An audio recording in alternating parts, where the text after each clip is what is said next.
বিদ্যাসাগর ইউনিভার্সিটির রিভিউর নোটিশ আরও দিয়ে দিয়েছে। এখন আমি বর্তমানে রিভিউর সম্বন্ধে বলে দিচ্ছি, এবং আমি বলে দিচ্ছি তোমাদের যাদের সাপ্লি আছে তোমরা কি 6M দিতে পারবে। চলো তাহলে ভিডিওটা শুরু করা যাক। 11/6/2026 ডেট। এই দেখেন এখানে টোটাল টাকাটা কত যাচ্ছে সেটাও এখানে বলে দিচ্ছে। 60 টাকা, 40 টাকা এবং 15 টাকা। টোটাল মিলালে তোমাদের একটা সাবজেক্টে হচ্ছে 115 টাকা, এবং তোমরা যদি দুটো সাবজেক্টে রিভিউ করো সেক্ষেত্রে তোমাদের প্রায় 200 টাকার কাছাকাছিতে হয়ে যাবে। এখানে বলা হচ্ছে রিভিউর যে একটা ফর্ম থাকে, এই ফর্মের মাধ্যমে তোমাদের আবেদনটা করতে হবে। আবেদনের শেষ তারিখ হচ্ছে 16/6/2026। এই তারিখের মধ্যেই তোমাদের রিভিউর প্রক্রিয়াটা কমপ্লিট করতে হবে। তোমরা যদি রিভিউ করতে চাও তাহলে তোমরা সর্বোচ্চ এখানে দুটো সাবজেক্টে রিভিউটা করতে পারবে, এবং তোমরা যেই সাবজেক্টে রিভিউ করছো সেই সাবজেক্টে যদি কম নম্বর থাকে কোনো অসুবিধা নেই, কিন্তু অন্যান্য সাবজেক্টগুলোতে যেমন 30% করে নম্বর থাকে বা তার বেশি যেমন থাকে। এবং এখানে বলছে তুমি একটা সাবজেক্টের রিভিউ এবং FSI অথবা স্কুটিনি অথবা RTIও করতে পারো। এবং কলেজের কাছে টাইম আছে 17/6/2026, অর্থাৎ একদিন বেশি তারা এই সকল আবেদনপত্রগুলো নিয়ে ইউনিভার্সিটি জমা দেওয়ার জন্য।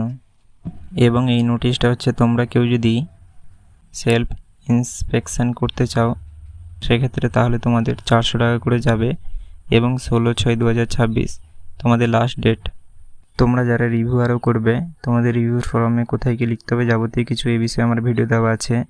ওই ভিডিওটা আমি ভিডিওর ডেসক্রিপশানে এবং আই বাটনে এবং ভিডিওর শেষেও অ্যাড করে দিব, তোমরা এই ভিডিওটা দেখার পরে সেটাও দেখে নিতে পারো। এবারে আমি দেখিয়ে দিচ্ছি তোমাদের যাদের সাপ্লি আছে তোমরা কি 6M দিতে পারবে।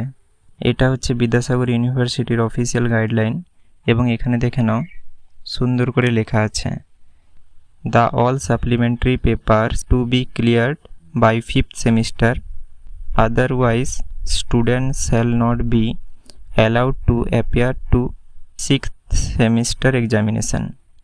আশা করি তোমরা বুঝতেই পেরেছো এই লাইনটার মানে। এই লাইনের মানে সহজভাবে বললে হচ্ছে এটাই, তোমাদের যাদের সাপ্লিয়ারও আছে তোমাদের সেই সাপ্লিয়ারও সব কিছু ক্লিয়ার করতে হবে 5th সেমিস্টারের ভেতরে, দিলেই তোমরা 6M এক্সামটা দিতে পারবে। অর্থাৎ তোমরা এবারে 6M এক্সামটা তাড়াতাড়ি দিতে পারবে যাদের তোমাদের একটাও সাপ্লিমেন্টারি এক্সাম বাকি নেই, কিংবা তোমাদের কোনো পেপারে ব্যাক কিংবা সাপ্লি আসেনি। তাহলে এবারে বলে দিই তোমাদের যাদের সাপ্লি আছে তোমরা কি করবে। তোমাদের যাদের 4th সেমিস্টার কিংবা 2nd সেমিস্টার কিংবা 1st সেমিস্টার, মোট কথা তোমাদের যে কোনো সেমিস্টারে এখনও পর্যন্ত যদি সাপ্লি থেকে থাকে তোমাদের আবারও সেই সকল সেমিস্টারের পরীক্ষাগুলো দিতে হবে। এবারে তোমরা বলবে এখনও তো 4th সেম হলো না, তো আমি তার পরীক্ষা দিব কি করে, কিংবা 2nd সেম তো এখনও পরীক্ষা হয়নি।